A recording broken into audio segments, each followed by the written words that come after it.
Jadi ketika sudah ada ini Pak bukti, sudah ada bukti dan petani sudah mulai merasakan. Jadi yang dulunya ini Pak orang tua itu selalu bilang, "Le, kowe aja dadi kaya bapak, kaya petani.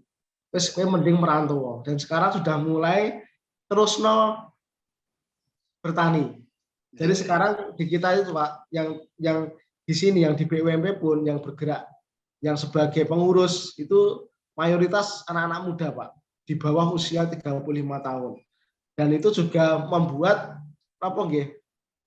Di petani itu juga sama, di petani pun sudah mulai anak-anak muda Pak sekarang.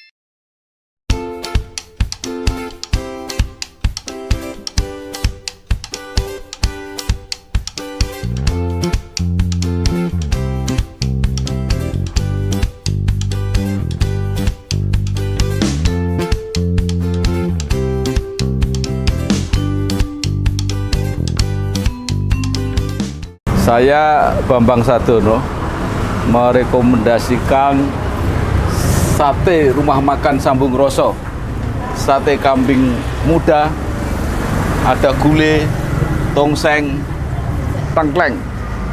Ini tidak yang paling enak di Grobogan, tapi mungkin sate kambing paling enak di seluruh dunia.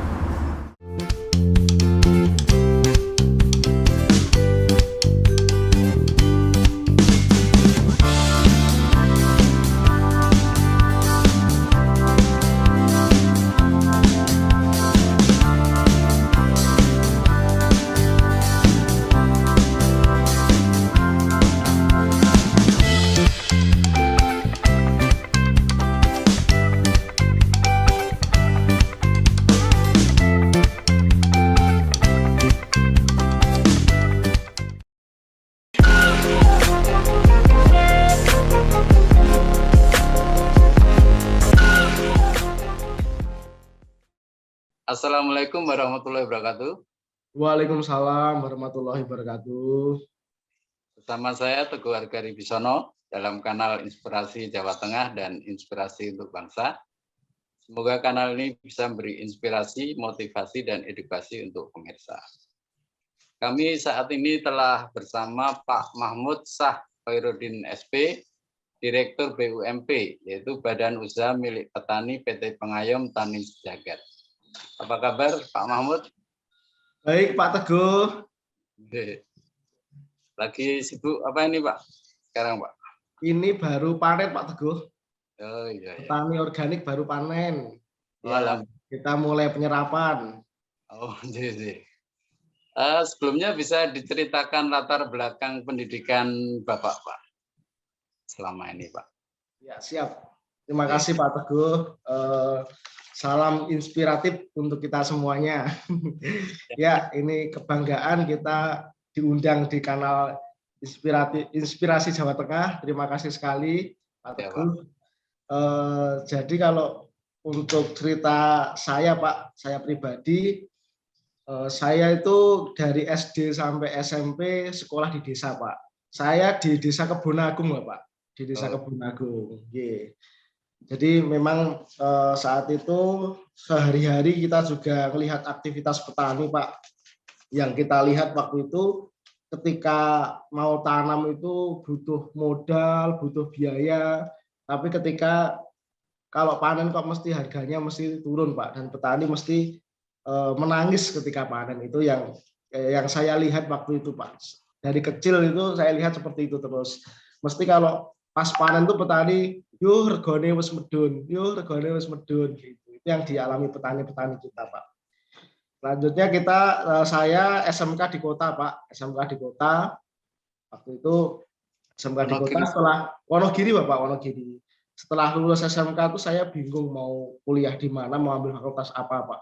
karena nggak tahu, ya intinya bingung Pak, belum bisa memilih. Akhirnya saya libur selama 1 tahun.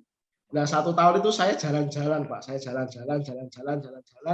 Akhirnya ketemu yang namanya Mas Hardian Kusumajati Pak. Mas Hardian Kusumajati itu adalah pelopor petani organik yang di Wonogiri Pak. Di Wonogiri, kalau untuk sejarahnya sendiri nanti saya ceritakan. Intinya kalau dari saya sendiri Pak, itu terharu dengan gerakan Mas Jati yang sejak tahun 2009 itu mulai mengumpulkan anak-anak muda Pak untuk bergerak di bidang pertanian organik. Itu kalau Mas Jati itu generasi kedua Pak. Nanti secara sejarahnya pengayom tani jagat nanti saya tambahi ceritanya. Jadi ketika saya ketemu Mas Jati itu saya dapat inspirasi untuk mengambil di Fakultas Pertanian. Akhirnya saya diterima di ini Pak, Universitas Bantara Soekarjo. Oh iya Pak. Fakultas Pertanian, program studi agribisnis Pak. Agribisnis. Karena memang saya tahu keluh kesah petani itu di manajemen budidaya dan pasca panennya Pak. Makanya saya pilih di agribisnis. Itu Pak latar belakang saya S1 Pertanian Agribisnis.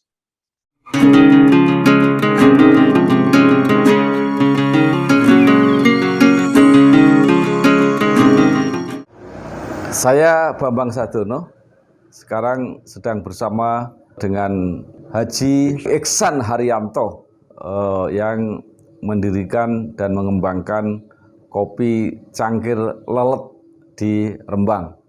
Juga bersama dengan Mbak Vera Damayanti yang memimpin langsung kegiatan kopi cangkir lelet ini. Ini kopi paling terkenal di Rembang dan sekitarnya.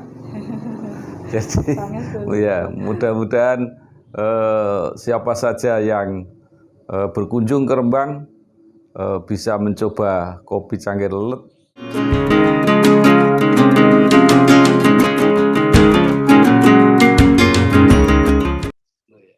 Kemudian tadi kalau kita tarik ke belakang, kok rugi itu kenapa Pak petani sebelum jenengan di organik itu Pak?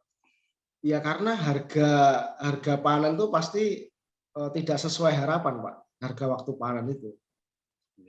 Petani tidak punya posisi tawar di situ, karena kedesak untuk kebutuhan selanjutnya, untuk musim tanam selanjutnya, pasti harganya nggak punya posisi tawar petani sama mohon maaf sama tengkulak sama pembeli itu tidak punya posisi tawar, gitu, Pak. Itu yang menjadi motivasi kita untuk bergerak di pertanian organik itu Pak, karena ketika kita masih bertani konvensional itu memang kita sulit sekali untuk menembus pasar atau mendapatkan harga yang bagus Pak. Dan pengeluaran pupuk cukup besar ya Pak waktu itu Pak? Kalau untuk organik atau untuk apa Pak ini? Ya untuk sebelum Bapak organik. Jadi sebelum, kalau petani konvensional itu memang untuk yang pertama petani kan ketergantungan pupuk Pak. Untuk pupuk yang kimia itu petani kan harus beli, terus itu harganya ya semakin kesini semakin mahal juga Pak.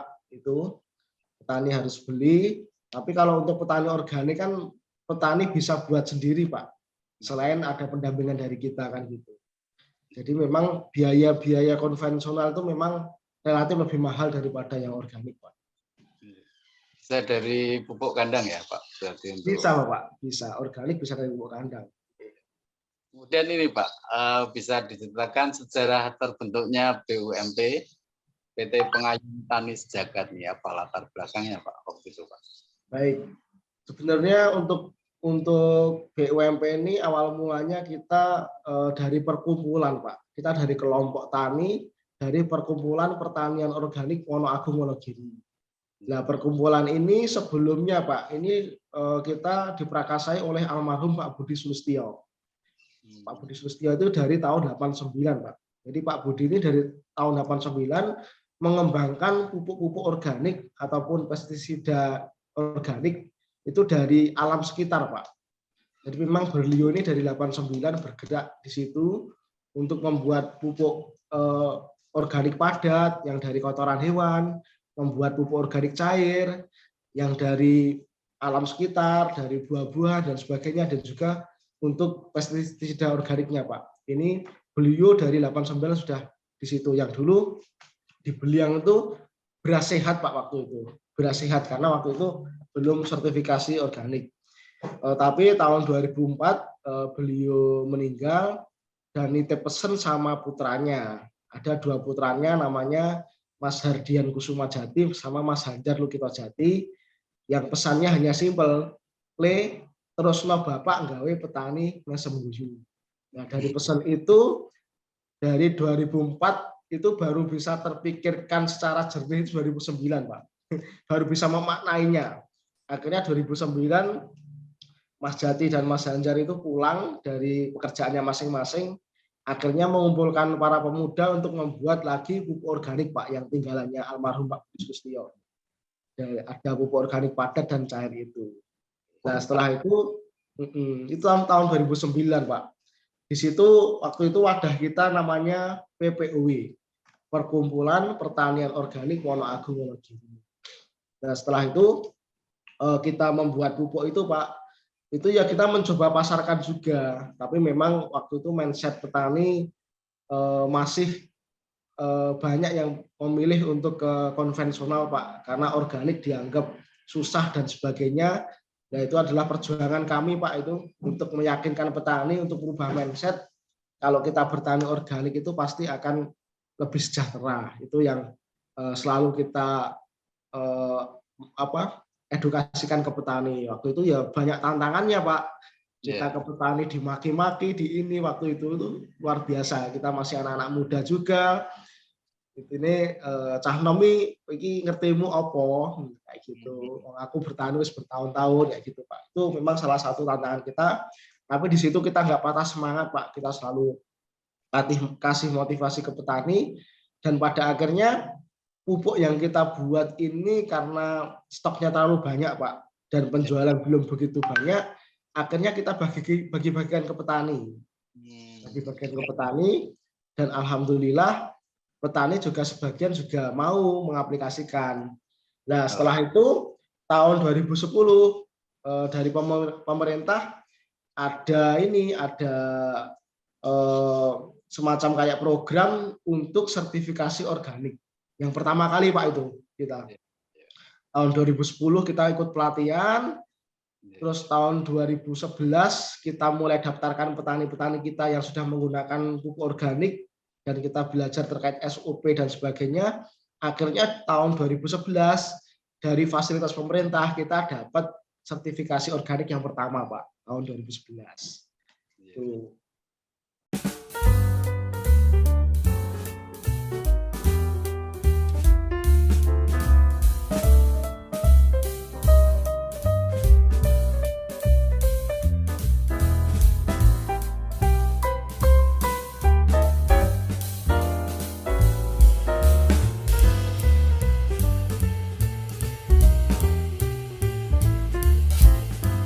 Saya Bambang Sadono.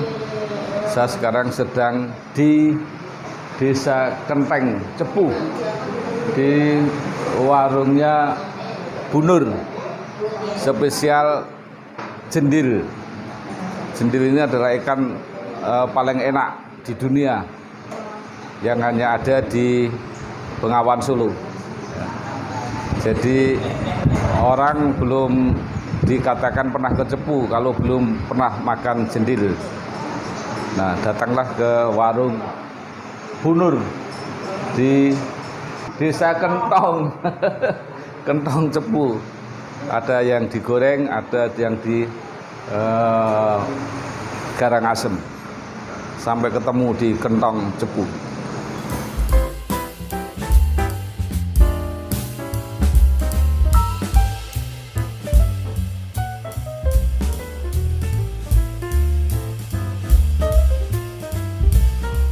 Ini jumlah mitranya berapa, Pak, dari BUMP ini, Pak? Dari 2009 sampai sekarang, Pak, ini sudah ada 1.511. Banyak juga, Pak. Ya. Dan BUMP sendiri terbentuk baru di tahun 2016, Pak. BUMP ini. Karena sebelumnya kan kita pakai wadah perkumpulan tadi Pak, wadah pertaninya, kelembagaannya itu perkumpulan tadi. Karena kita pengen bisa lebih besar, akhirnya kita berpikir apa ya lembaga yang bisa menaungi bisnisnya petani, yang kita bisa kerjasama dengan antar perusahaan, kita bisa kirim beras kita ke swalayan. Akhirnya kita membuat korporasi petani tadi Pak, itu tahun 2016. Kita kasih nama BUMP, Badan Usaha Milik Petani, PT Pengayom Tani Sejagat. Yang ini saham mayoritasnya dipegang oleh perkumpulan Pak, oleh petani-petani organik. Ini mitranya dari satu kecamatan atau bagaimana Pak? Kita beberapa kecamatan Pak. Beberapa kecamatan di Kabupaten Wonogiri. Kalau luas lahannya Pak berapa? Luas lahan saat ini yang kita bina ada 520 hektar Pak. Itu terbagi dari komoditi pangan, padi, ada empon-empon juga, yang jahe, ada mete, ada kakao, Pak. Kemudian apa sudah tersertifikasi semua Pak dari para mitra ini Pak? Alhamdulillah dari tahun 2019 Pak, yang SNI organik dari 2011 kita masih eksis, dengan kita bisa biaya sendiri setiap tahun Pak. Jadi yang pertama kita dapat fasilitas dari pemerintah, selanjutnya kita bisa biaya sendiri, dan di tahun 2019 kita bisa lulus 4 sertifikasi lagi Pak. Jadi totalnya 5 Pak kita sertifikat. Jadi SNI organik nasional, organik NUP standar Amerika, organik EU standar Eropa, organik JAS standar Jepang, dan yang kelima Fair Trade, perdagangan adil Pak.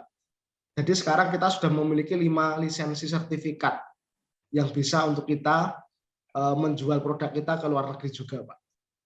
Saya, Sasongko Tejo, mengucapkan selamat ulang tahun yang kedua kepada Bangsa TV dan kanal YouTube Inspirasi Bangsa dan Inspirasi Jawa Tengah yang dikelola oleh Bambang Sadono, wartawan senior. Semoga sukses dan semoga mendapatkan respon atau mendapatkan tempat di hati masyarakat Jawa Tengah dan masyarakat Indonesia pada umumnya. Yang mengeluarkan siapa itu Pak? Kalau untuk yang SNI itu dari lembaga LSO Lesos yang di Mojokerto. Ya. Itu. Kalau yang untuk internasional kita dari Ecoset Pak, dari Perancis. Ya. Kalau peran pemerintah dalam membantu panjenengan apa Pak dalam proses sertifikasi ini Pak? Jadi proses sertifikasi pemerintah memberikan peran di awal itu Pak, itu memberikan kami pelatihan tahun 2010-2011, pelatihan dan juga pembiayaan sertifikasi yang pertama Pak, yang pertama kali itu dari pemerintah. Selanjutnya pemerintah juga membantu kami untuk pemasaran Pak, jadi kita selalu diikutkan untuk pameran-pameran, kita dikasih stand, dan juga untuk pengenalan produk di kalangan internal di Wonogiri kayak ASN Pak, itu produk organik kita juga dikenalkan oleh Bapak Bupati kita. Jadi ASN kalau mau pengen makan beras organik silahkan pesan ke Pengayom Tani Sejagat gitu Pak. Oh iya, dibantu Bupati ya Pak? Ya, dibantu untuk pemasarannya. Ya. Kemudian produk apa yang sudah dihasilkan BUMP ini Pak? Saat ini kita sudah beras Pak. Beras itu ada macam-macam. Kita ada beras merah, ada beras hitam, ada beras putih yang long green yang C4, ada beras aromatik kayak mentek wangi, pandan wangi, basmati kayak gitu Pak. Ada lagi beras yang mixing Pak, permintaan luar itu macam-macam. Ada yang mixing itu beras merah dicampur hitam, ada yang beras putih campur merah seperti itu Pak. Itu permintaan dari luar. Dan kalau jumlah yang sudah diproduksi berapa Pak? Total Pak? Untuk total per MT kita ada 1.800-an ton gabah Pak di tingkat petani. Nanti kalau jadi beras ya sekitar 900 ton beras. Ini yang untuk komoditi pangan. Ada lagi yang komoditi mete Pak. Mete kita juga sertifikasi juga untuk mete. Kita juga sudah kirim ke Singapura, Malaysia, dan Italia untuk metenya. Itu mete Wonogiri Pak. Mete. Terus kalau untuk yang empon-empon sama kakao ini masih dalam proses ini Pak kita untuk kembangkan, nanti empon-empon ini jadi kayak teh Pak nanti rencananya. Kita buat teh ginger tea Pak. Sejahtera Pak ya dengan bergabung di usaha jenengan. Alhamdulillah petani bisa merasakan yang pertama dari sarana produksi Pak. Sarana produksi petani tidak tergantungan sama pabrikan. Jadi petani kalau untuk pupuk dasarnya kita ajari untuk buat sendiri. Karena petani punya ternak, kita ajari untuk membuat pupuk organik padatnya Pak. Dari kotoran sapi, nanti kita fermentasi, kita olah jadi pupuk. Kalau yang untuk POC, pesnap, dan benih itu dari kita Pak. Dari kita, nanti bayarnya yarnen, bayarnya ketika panen. Dan di situ petani sangat meringankan juga, karena untuk biaya awal petani tidak terlalu keluar banyak biaya. Yang kedua, keuntungan petani, ada pendampingan dari kami Pak. Kami punya PPL yang selalu mendampingi petani. Yang selalu mendampingi petani di lapangan. Terus yang ketiga, untuk biaya sertifikasi lahan Pak, ini petani tidak kita kenakan biaya, semua biaya kita yang tanggung untuk sertifikasi lahannya. Itu. Di dana BUMP nih Pak ya? Iya Bapak, dari BUMP. Jadi intinya petani hanya dia itu budidaya organik sesuai SOP yang sudah kita terapkan Pak. Dan nanti hasilnya kita serap, hasilnya kita serap.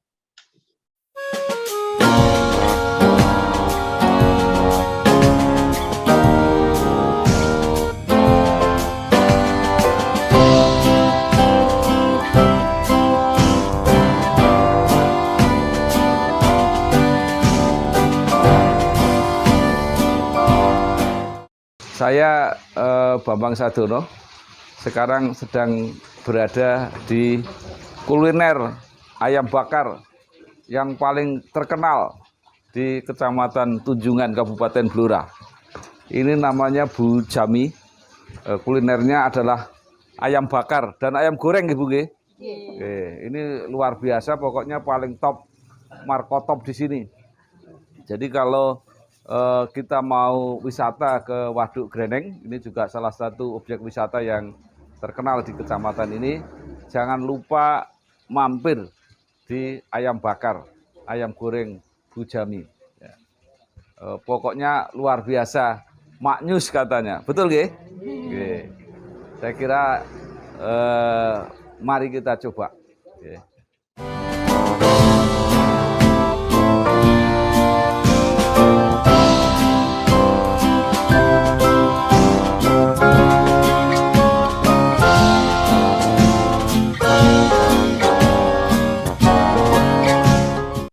Boleh tahu aset yang dimiliki BUMP sudah berapa nih Pak? Sekarang sekitar berapa?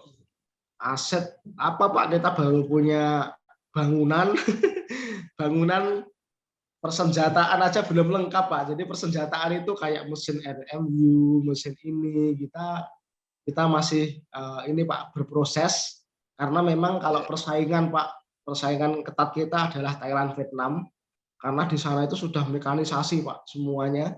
Jadi harga kita tuh kalah sama Thailand sama Vietnam. Harga kita di luar. Kita itu menangnya karena cerita, Pak. Cerita Jawa itu luar biasa, Pak. Itu kayak Nawang Wulan, terus kayak banyaknya gunung Merapi. Jadi dulu pernah meletus. Jadi kandungan dari vulkano itu menyuburkan tanah kita. Itu memang membuat salah satu promosi kita, Pak, ke luar negeri. Itu yang menjadikan pembeli-pembeli itu berminat untuk membeli beras kita. Kalau untuk harga kita kalah jauh Pak sama Thailand, Vietnam.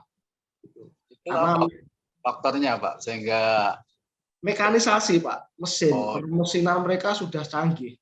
Dari hulu sampai hilir mereka sudah mekanisasi Pak di sana itu.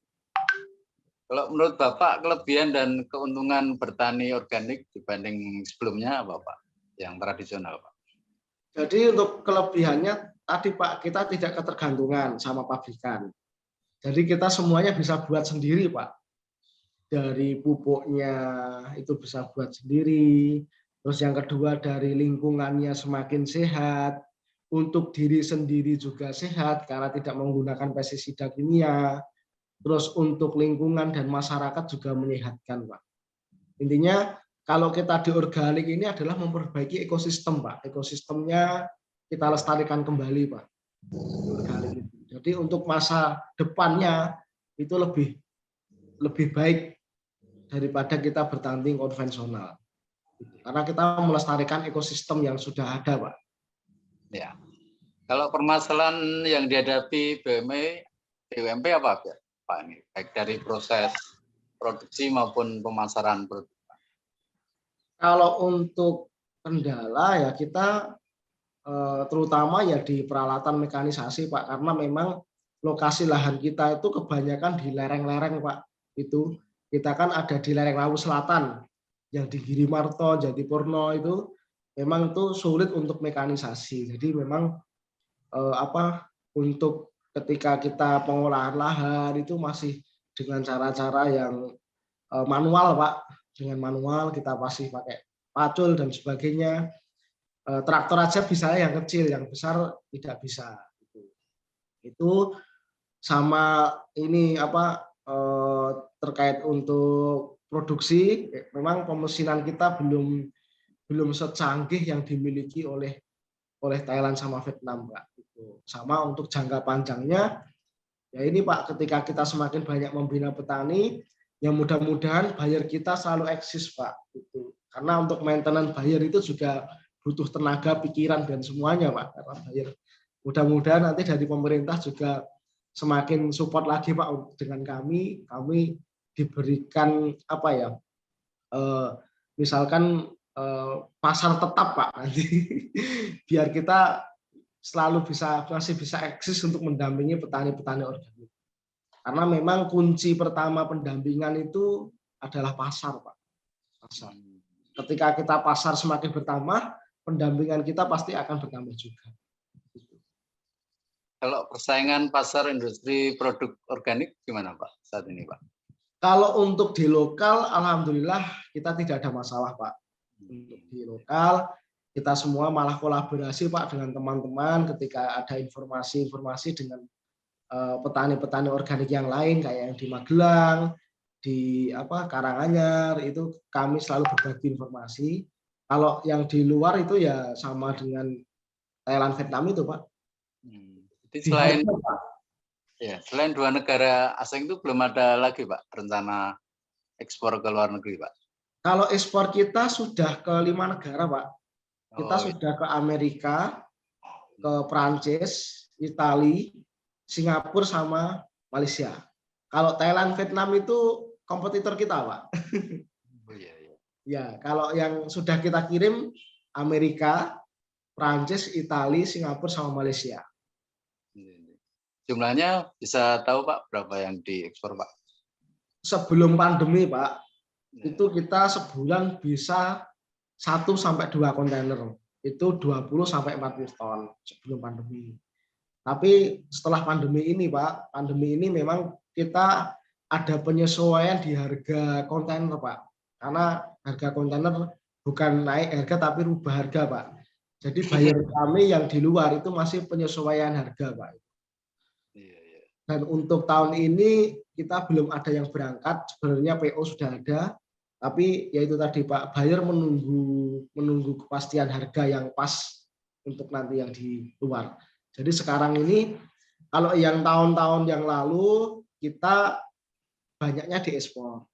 Tapi untuk tahun ini kita banyaknya yang di domestik, Pak.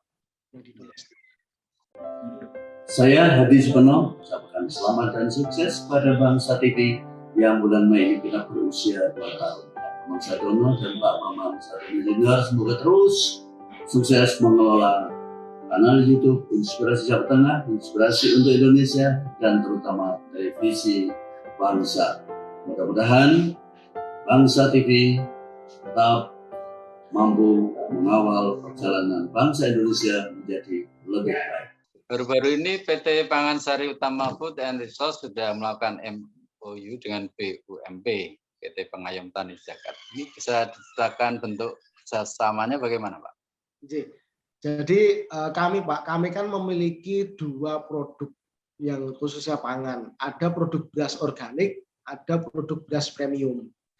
Untuk beras organik ini kita tempatkan di pabrik kita khusus yang di Kebun Agung. Tapi kalau untuk beras premium ini kita tempatkan di gudang sistem resi gudang yang ada di Silogiri. Ini adalah gudangnya pemerintah yang kita kelola. Dan kita bekerja sama dengan Freeport atau ya Freeport dengan Pangansari itu untuk menyuplai Freeport, Pak.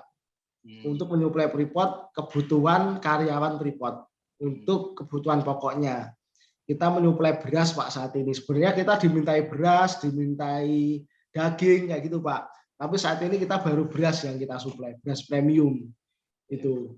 Jadi kalau Freeport ini harganya bagus, Pak ya? Berarti alhamdulillah, Bapak, alhamdulillah. Alhamdulillah bagus dari Pangansari. Jadi kita kerjasamanya dengan Pangansari dan Pangansari menyuplainya ke Freeport, Bapak. Ke Freeport. Dan untuk mekanisasi pertanian juga Bapak membutuhkan bantuan dari pemerintah, Pak ya? Sebenarnya, Pak ya? Kalau untuk mekanisasi lebih kita arahkan ke gapotan binaan yang kita bina, Pak.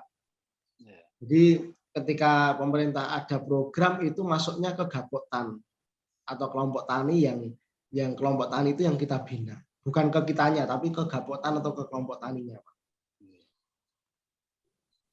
Kemudian kan ada kerjasama riset dengan UNS, Pak ya, bisa diceritakan diantaranya mengenai strategi Blue Ocean, Pak. Jadi persaingan yang menurut jenengan bisa lebih menguntungkan gitu, Pak. Jadi dari UNS itu kita sudah dari tahun 2015, Pak, sama UNS.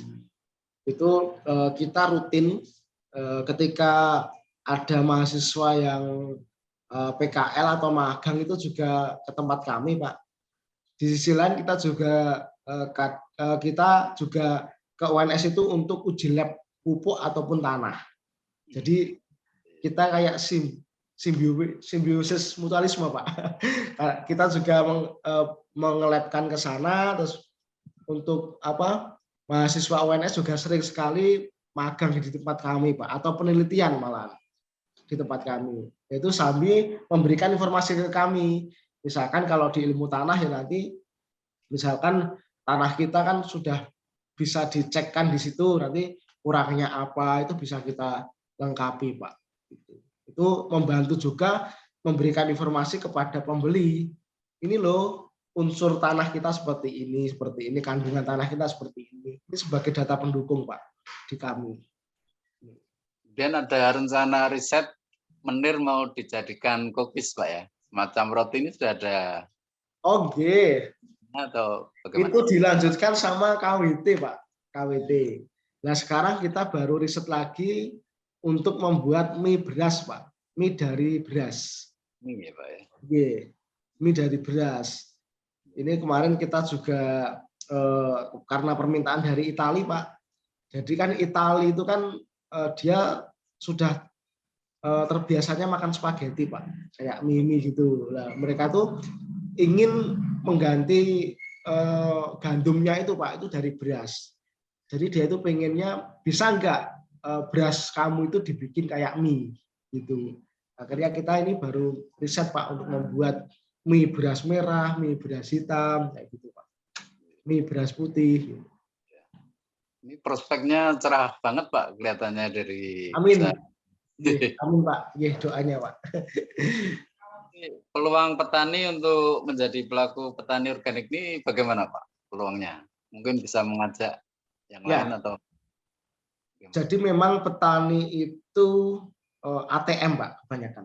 Mereka itu mengamati, tiru dan pasti modifikasi mereka. Oh, iya. Ya. Jadi petani itu kalau belum ada bukti, belum ada contoh, Pak, itu sangat sulit untuk diajak. Itu petani.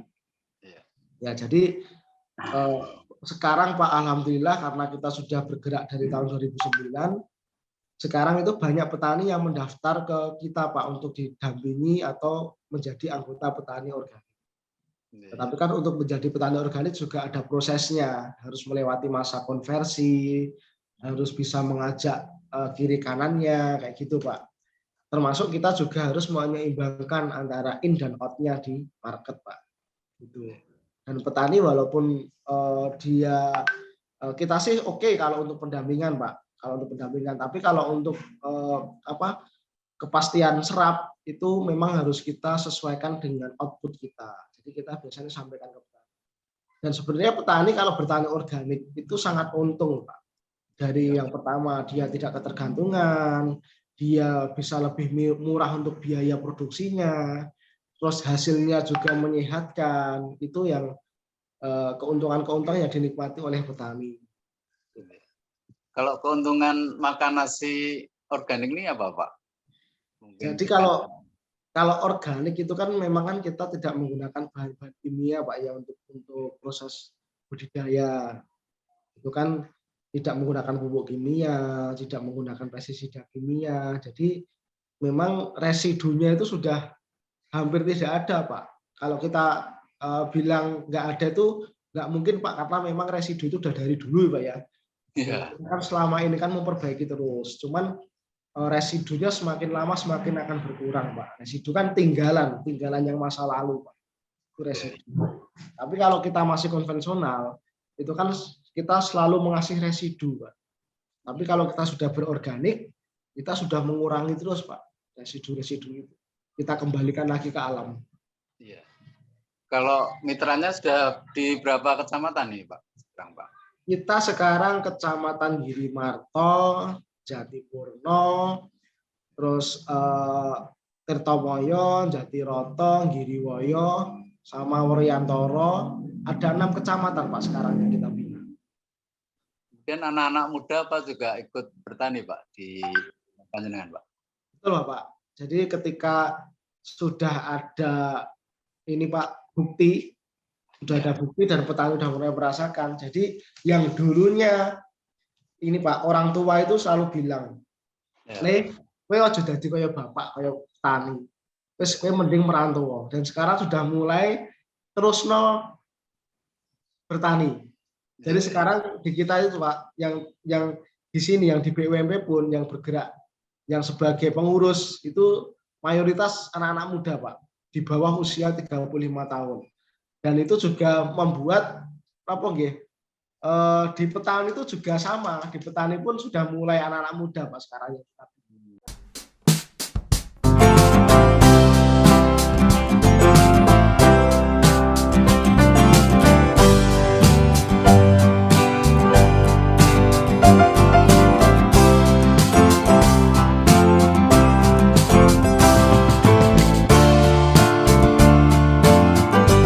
Saya Bambang Sadono. Saya sekarang sedang berada di warung Pak Gendut. Ini menunya nasi goreng, mie godok. Ini mie godok, mie goreng dan nasi goreng yang terenak di Kabupaten Blora. Kalau tidak percaya, silakan coba sendiri.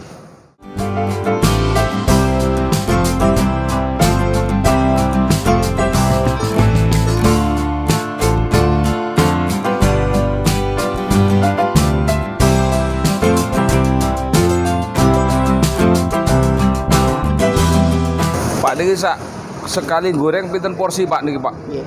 Niki pinten porsi niki? Ini 16 tergantung yang pesen, Bapak. 16 porsi. Nggih. Sekali. Kok warungnya sampean jenenge warung Pak Gendut sebabnya napa? Tapi kan ini kan kiai mriki Napa? masani Pak Gendut tadi. Oh, jadi Pak Gendut niku karena sampean gendut ngoten maksudnya? Kemungkinan sakit.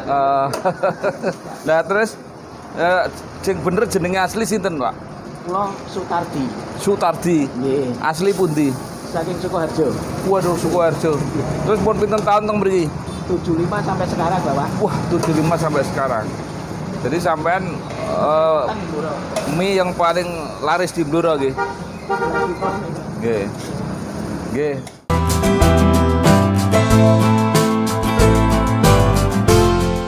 Kemudian kiat-kiat memimpin BUMP ini apa, Pak, sehingga bisa sukses sampai sekarang, Pak? Jadi di BUMP ini kita selalu merasa ada ini ya, Pak, ya, ada semacam kayak ada kadang-kadang ada keajaiban, Pak, di BUMP ini. Karena yang mungkin yang mendoakan kita nggak cuman ini Pak manusia, tapi termasuk golongan yang tidak terlihat kayak di dalam tanah itu Pak. Karena mikroba itu kita kembangkan, kita lestarikan Pak. Jadi kita itu semacam kayak didoakan banyak orang dan didoakan banyak makhluk Pak kayaknya. Karena ketika kita ada kesulitan, misalkan kita kesulitan gudang, tiba-tiba ada penawaran dari pemerintah untuk pengelolaan gudang di SNG. Kita baru drop di pasar ekspor, ternyata di pasar lokal ada pasar lagi tambah. Kita seperti itu Pak. Yang penting kita itu selalu konsisten Pak. Kiat-kiatnya konsisten. Konsisten itu dalam artian kita jangan mengurangi SOP yang sudah baik, tapi kalau bisa menambah lagi Pak SOP yang sudah ada, itu termasuk di pengawasan Pak. Walaupun kita selama ini sudah lolos di 5 sertifikasi, tapi kita tidak lengah untuk di pengawasan. Jadi itu penting sekali di pengawasan itu Pak. Konsistensi itu penting sekali Pak, karena ketika dari hulu nggak kita pantau, itu bisa berdampak ke hilirnya Pak. Kalau ke depan apa nih Pak program-program panjenengan Pak? Jadi untuk ke depan kita akan itu Pak kita akan inovasi lagi terkait untuk beras-beras kami. Kan beras kami kan banyak sekali ini ya Pak ya inovasi. Jadi ada beras merah putih, ada beras volcano, itu yang untuk basic berasnya, untuk produk pokok. Selain itu kita juga akan kembangkan lagi terkait untuk yang jahe Pak. Jadi kita nggak akan jual jahenya lagi, tapi kita akan kayak buat ginger tea kayak gitu Pak. Kayak gitu. Terus nanti kayak tadi kita akan buat mie beras juga Pak untuk kedepannya. Intinya kita pengen dari produk yang kita hasilkan dari petani itu nggak cuman untuk produk bahan aja, tapi termasuk olahan Pak. Itu kedepannya. Ada diversifikasi itu Pak ya. Diversifikasi, yes. Ada harapan-harapan Pak untuk ke depan? Ya harapan kami semoga kami lebih bisa ini Pak banyak lagi mendampingi petani, karena sesungguhnya itu petani ketika mau berubah ke organik itu sangat menguntungkan untuk petani sendiri, dan kita mudah-mudahan juga marketnya semakin bertambah Pak. Marketnya semakin bertambah, karena semakin banyak market yang kita dapat, maka otomatis petani yang akan kita bina juga semakin banyak lagi. Itu Pak. Selain di Wonogiri ada di mana lagi Pak yang seperti usaha yang jenengan pimpin? Kalau yang seperti kami itu ada yang di Karanganyar tuh ada Pak, di Karanganyar itu, sama yang di Magelang juga ada. Ini sering koordinasi atau saling mengunjungi gitu Pak untuk ilmu gitu? Ya Pak, untuk saat ini memang karena pandemi Pak, sebelum pandemi kita sering ada pertemuan Pak di provinsi itu. Ya karena pandemi ini memang sempat terhenti untuk pertemuan-pertemuan antar kelembagaan yang mendampingi petani organik Pak. Kalau sebelum pandemi memang sering, tapi koordinasi baik pun kita masih. Kalau respon dari Kementerian Pertanian Pak selama ini bagus ya Pak ya? Bagus Pak, iya bagus. Dari Kementerian Pertanian bagus. Terima kasih Pak Mahmud sudah berbincang-bincang dengan kami. Semoga bermanfaat bagi pemirsa Pak. Amin, amin. Demikian pembicaraan saya dalam kanal Inspirasi Jawa Tengah bersama dengan Pak Mahfud. Kita akan berjumpa lagi dalam wawancara yang lain. Terima kasih Pak Mahmud, selamat beraktivitas kembali. Saya pamit undur diri. Waalaikumsalam warahmatullahi wabarakatuh. Ya, terima kasih Pak Teguh. Ini.